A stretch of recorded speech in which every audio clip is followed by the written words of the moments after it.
active anti-cancer responses. A good example, and I'll get to that in a few minutes. But in terms of ovarian cancer, the thing to remember, as we've mentioned, is that the microenvironment is quite complicated. And there are no two patients with their tumor looking exactly alike. It's a heterogeneous disease. And within each patient's tumors, there may be different components of non-cancer cells. Not only is the mutations different between patients, but also the inflammatory response. And it's been noted for about 10 years or so that if you look specifically at the tumor-infiltrating lymphocytes in ovarian cancer patients, the patients who have a large number of these immune cells called lymphocytes that infiltrate into the tumor, those patients do better than patients who have very few infiltrating lymphocytes. And this, even though patients get treated exactly the same way, there is a difference in that the microenvironment of the tumor does have an impact on patients.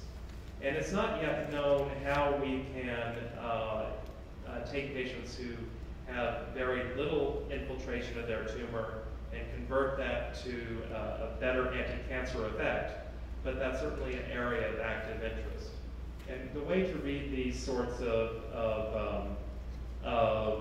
graphs are that this red graph up here is patients who have tumor-infiltrating lymphocytes, whereas patients who have very few lymphocytes within their tumor. And this is measured in months and how long they survive. So if a patient passes away, then the curve goes down. As you can see here, the patients who had a high number of tumor-infiltrating lymphocytes did better.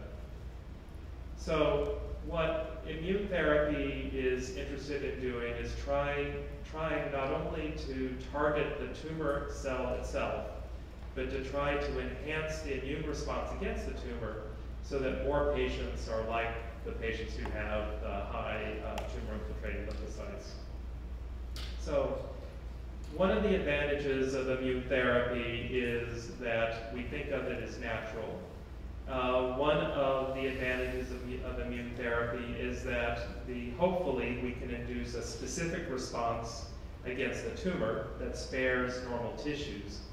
And I think one of the important aspects about immune therapy is that it can be long-lasting. If you give a patient some kind of an anti-cancer agent that results in a change in the immune system so that the immune system is able to combat the cancer, they may not require more and more continuous therapy, but rather just require the therapy itself. Now, in this slide, I also say that while we think of immune therapy as natural, actually a lot of the new agents that have been studied in the past and are being studied now in the clinic, they're actually, it's not really natural, it's actually unnatural, because you're taking the immune system and you're revving it up, or you're doing something to try to get the immune system to do something that it normally wasn't doing before in that patient.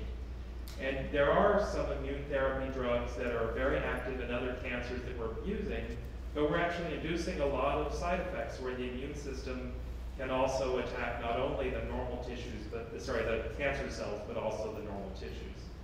But overall, these effects can, the anti-cancer effects can be long-lasting.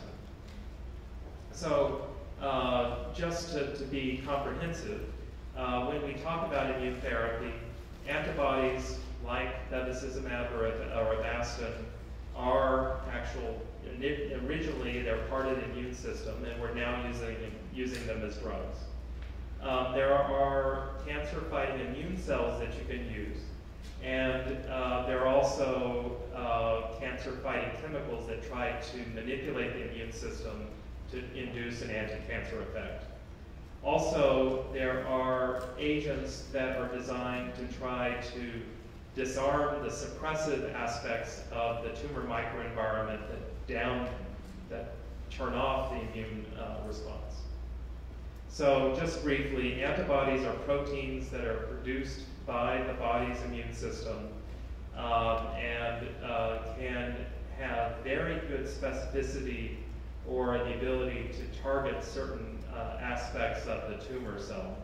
And antibodies are these proteins that on the ends have this specific recognition of what are called antigens, or aspects of the tumor cell that the antibody can recognize. And these antibodies that are currently being studied in patients are really being used as drugs. They're able to target specific aspects of the tumor cell and may result in direct toxicity to the tumor cell, or may be used to target, as I was talking about before, where you're trying to target a chemotherapy to a tumor. And the other thing that these cancer-fighting antibodies can do is they can directly bind to a tumor cell and then induce an anti-cancer effect by recruiting different kinds of immune response elements that can target a cancer cell.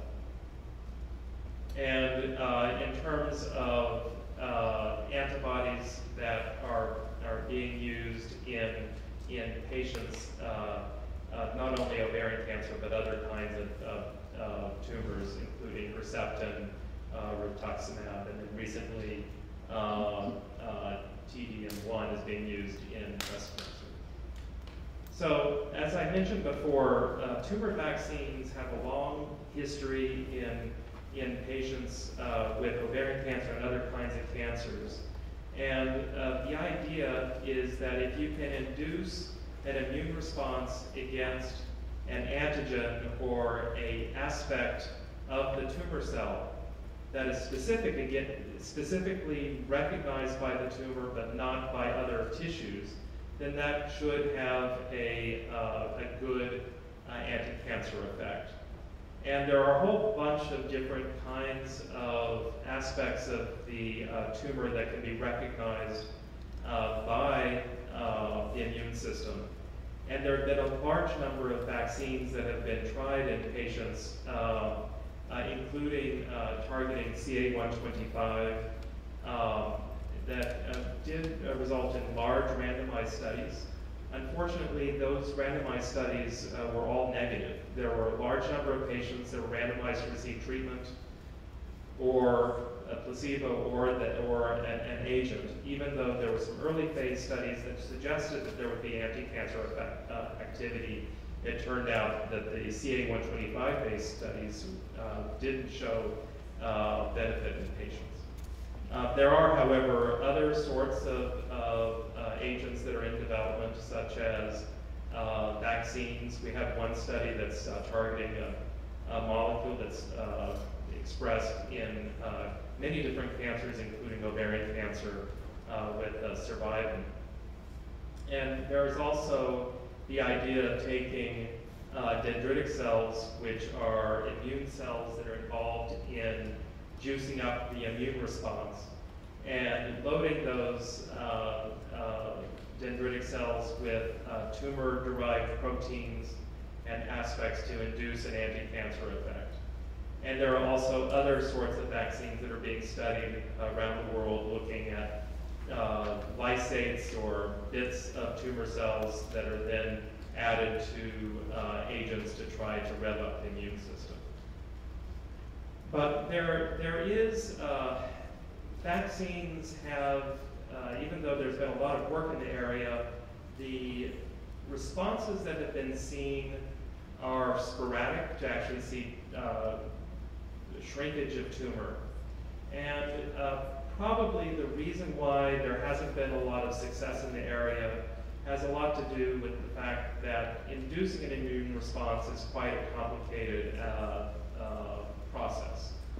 So this is a cartoon where here is the tumor, and these little stars are the antigens I've been talking about, which are unique aspects of the tumor that can be recognized by the immune system.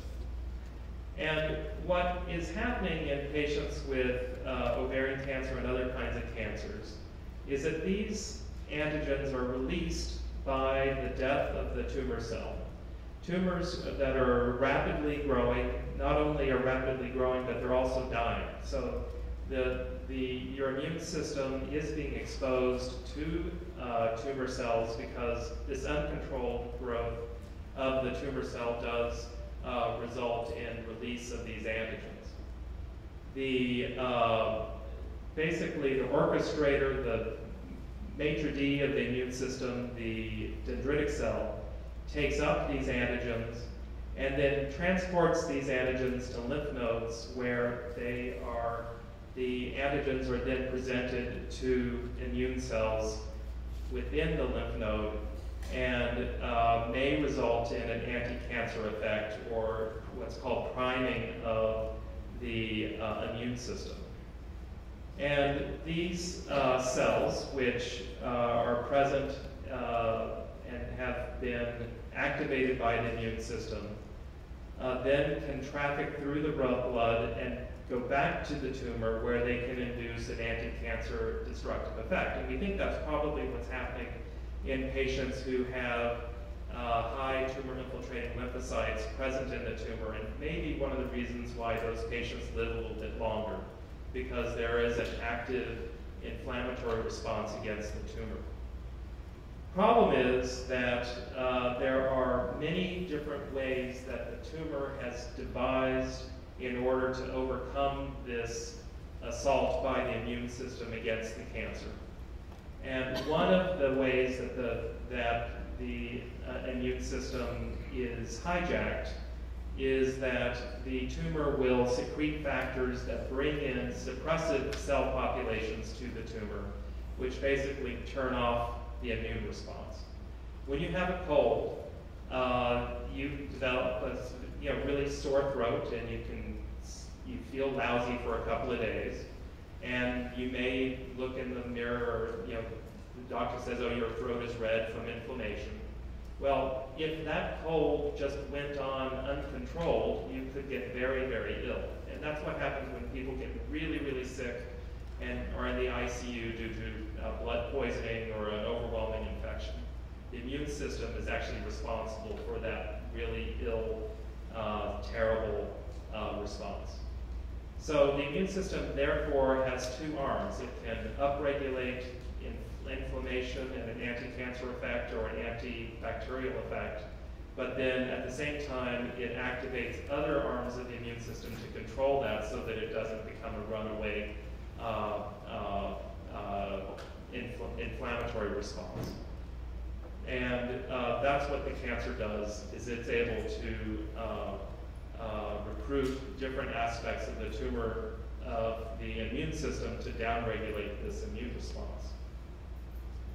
Now, when the immune cell interacts directly with the tumor, it's recognizing aspects of the tumor that are presented on its cell surface that induces an anti-cancer effect.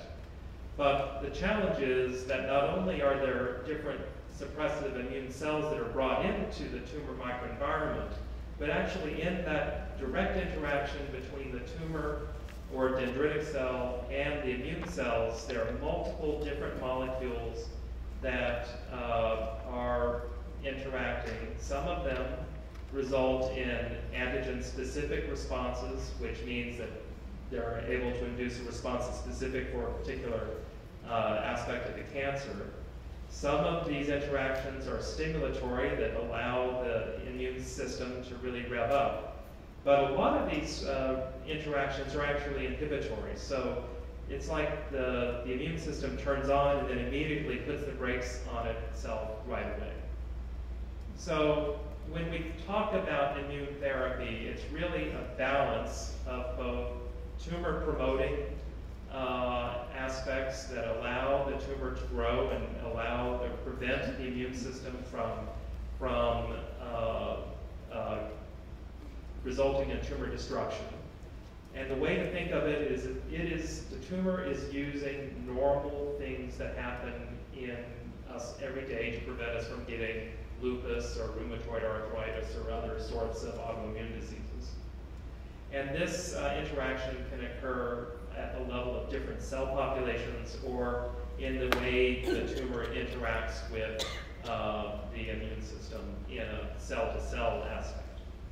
And then in terms of the anti-cancer effect, what we are doing is trying to either augment this anti-cancer effect by inducing more dendritic cells that induce an immune response, trying to increase the number of anti-cancer lymphocytes that can attack the tumor, or to feed or to infuse different kinds of immune cytokines to try to induce an inflammatory response. And basically shift the balance from a tumor-promoting or tumor-sustaining effect to an anti-cancer effect. So in that big timeline that went over a century of people trying to use the immune system to fight cancer, very recently, in the last 10, 15 years, we've learned enough about the immune system to be able to figure out some of the ways that we can start to try to manipulate the immune system to fight cancer.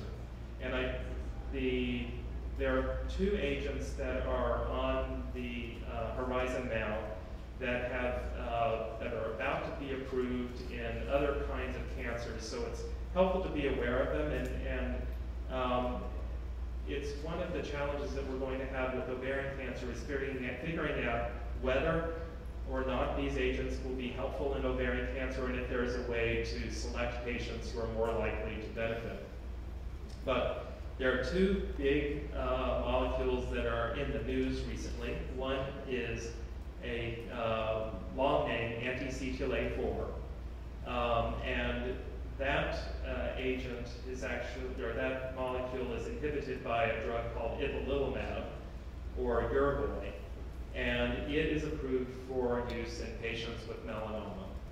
And the other agent that is being investigated, there are a number of different trials with different drug companies that block the PD-1 or PD-L1 molecules. And one of these examples is nivolumab. So suffice it to say that both of these agents are involved in taking the brakes off of the immune system. And the CTLA-4 agent, which has been in patients for a longer period of time than the PD-1 antibodies, it appears to have an impact at two sites. One is that it probably will help to enhance an immune response at its beginning stages, and then results in anti-cancer effects. There's some animal studies and I think some human examples that suggest that it also helps to deplete that's one of the suppressive cells in the microenvironment, the regulatory T cell. And then there's another agent called